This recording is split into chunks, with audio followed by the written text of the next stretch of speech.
বন্ধুরা, welcome back to আমার channel Saraswati blog. তো আমি আজকে যাচ্ছি খিদিরপুরে। ওখানে লাঞ্চটা সেরে চলে যাব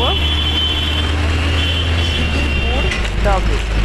যারা খিদিরপুর ডগ চেনো তারা তো জানোই ব্যাপারটা কি, আর যারা চেনো না আশা করছি তাদের খুব ভালো লাগবে।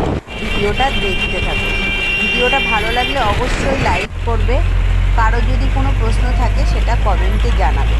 আর তুমি যদি আমার চ্যানেলে নতুন হও তাহলে অবশ্যই সাবস্ক্রাইব করে বেল আইকনটা অন করে